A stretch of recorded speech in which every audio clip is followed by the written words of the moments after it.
Standard 8 आज हम लोग एक नया चैप्टर हम लोग ने शुरुआत कर लिए हैं। ऑलरेडी हम लोग शुरू कर चुके हैं एक नया चैप्टर और उस चैप्टर का नाम है प्रायश्चित।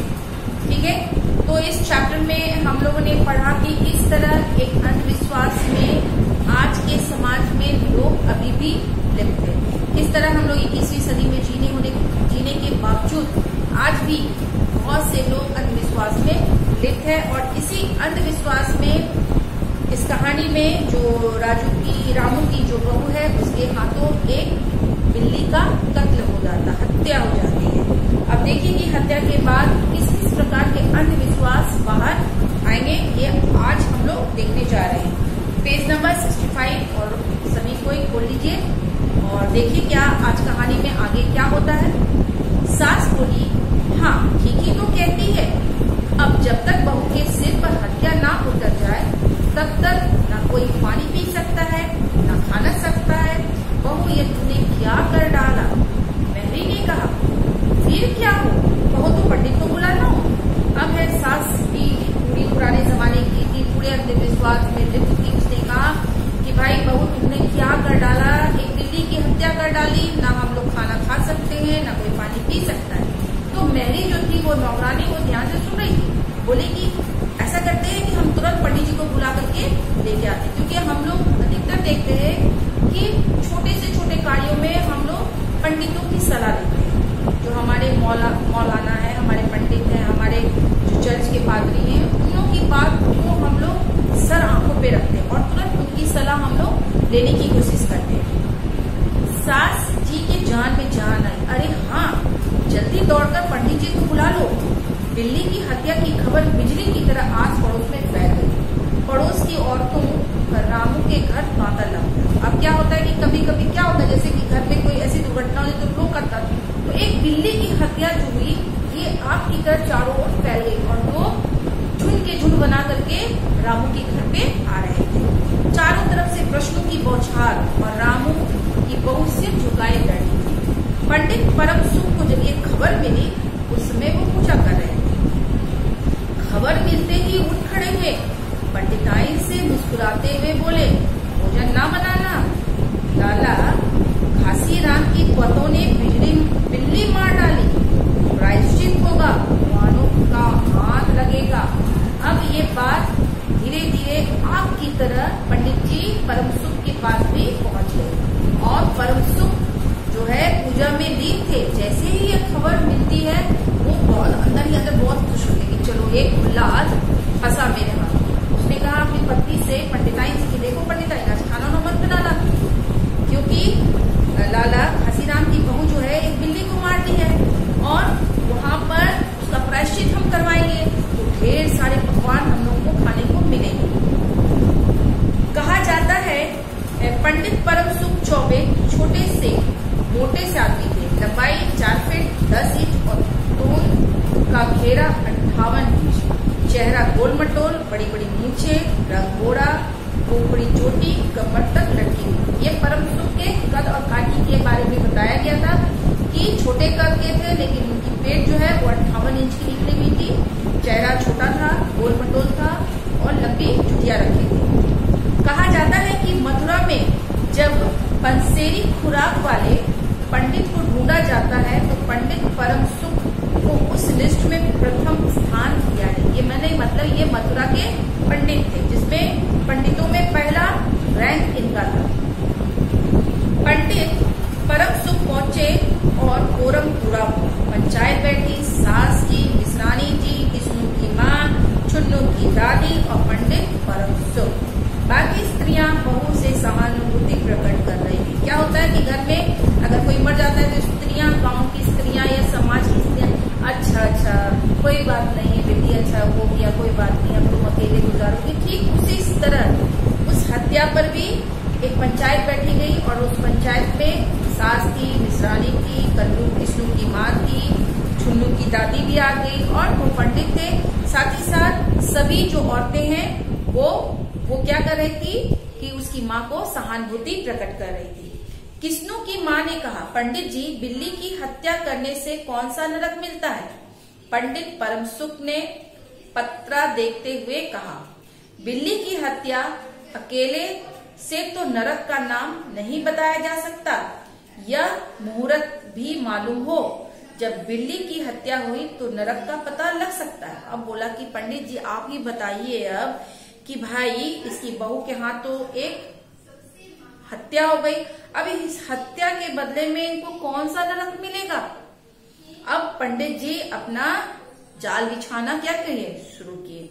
उसने कहा कि भाई हमको तो नहीं मालूम है कि किस मुहूर्त में हुआ है, अगर मुहूर्त का पता चल जाए तो नरक का भी पता चल जाएगा कि भाई इसको कौन सी नरक मिलेगी। यही कोई 7 बजे सुबह मिश्रानी ने कहा। पंडित परम सुख ने पत्रे के पन्ने पलटे, अक्षरों पर उंगलियां चलाई, माथे पर हाथ लगाया और कुछ सोचा। चेहरे पर धुंधलापन आया, माथे पर बल पड़े, नाक सिकोड़ी और गंभीर स्वर में गंभीर हो गए। हरे कृष्णा, बड़ा बुरा।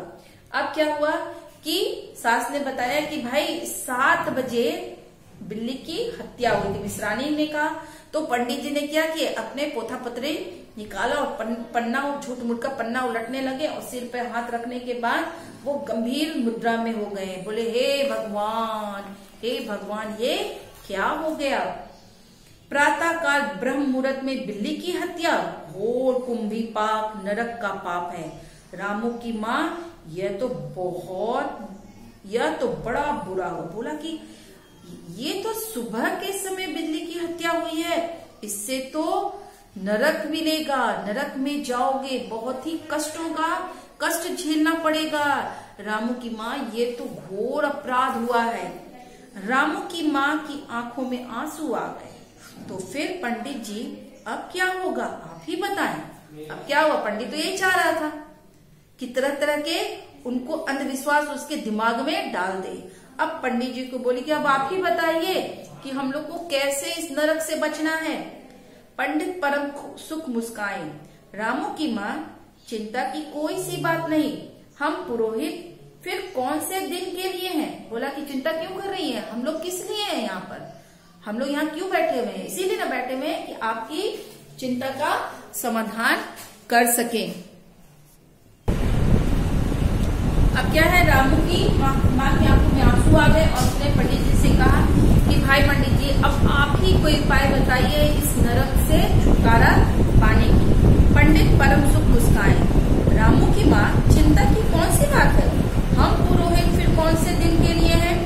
शास्त्रों में प्रायश्चित का विधान है, प्रायश्चित से सब कुछ ठीक हो जाएगा। बोला कि घबरा क्यों नहीं है, अरे हम पंडित लोग इसलिए किस दिन के लिए, इसी दिन के लिए रहना है कि आपकी समस्या का हम लोग समाधान करेंगे और इस विधान में प्रायश्चित के लिए भी कुछ न कुछ तो जरूर होगा। तो आप चिंता मत कीजिए, मैं सब ठीक कर दूंगा। रामू की माँ ने कहा, पंडित जी इसलिए तो मैं आपको बुलवाया था, अब आगे बताओ क्या किया जाए। क्या किया जाए, यही कि एक सोने की बिल्ली बनवाकर बहू से दान करवा दीजिए।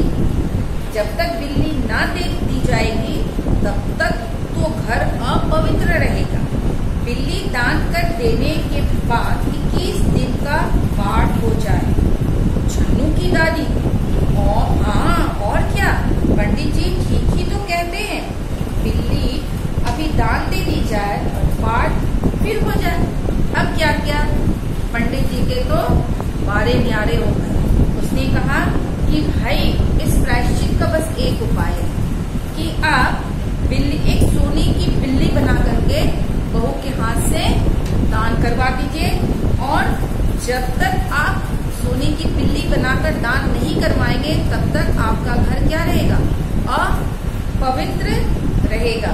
और सोने की बिल्ली के दान के साथ साथ 21 दिन तक मैं आपके घर में पूजा पाठ करूंगा, तभी आपके घर का शुद्धिकरण होगा। तो स्टूडेंट आज के लिए बस इतना। यहाँ आपने देखा कि किस तरह 21 दिन के पूजा पाठ, मतलब 21 दिन तक पंडित जी के घर में खाना पीना बंद है ना। और ये जो सोने की बिल्ली दान किसको देना है, पंडित जी को देना ना। तो उस अंधविश्वास जो पंडित, मौलाना, पादरियों के द्वारा हम लोग के दिमाग में बैठाया जाता है। और क्योंकि हम लोग नर्क से डरते हैं तो हम लोग इस विश्वास को पूरा करने के लिए पूरी तरह से तत्पर भी रहते हैं। तो स्टूडेंट, इस पाठ से संबंधित कुछ शब्द अर्थ है जो मैं अभी ब्लैक बोर्ड पे मैंने लिख दिया है। सबसे पहले है घृणा का मतलब का नफरत करना, परख मतलब जांच करना, चंपत का मतलब गायब हो जाना, चंपत हो जाना मतलब गायब हो जाना, वार करना हमला करना, कुंभिपा नरक, किफायत वचन, जान आफत में आना मुसीबत में फंस जाना। उसके बाद हाथों का मैल, सामान्य भाग, कमर कसी पूरी तैयार हो गई, और मेहंदी का मतलब नौकरानी। तो स्टूडेंट, ये वर्ड मीनिंग आप अपने क्लासवर्क कॉपी में जरूर से लिख लीजिएगा। और नेक्स्ट क्लास में हम लोग कहानी के बारे में पूरी कहानी हम लोग फिर पढ़ेंगे। Thank you.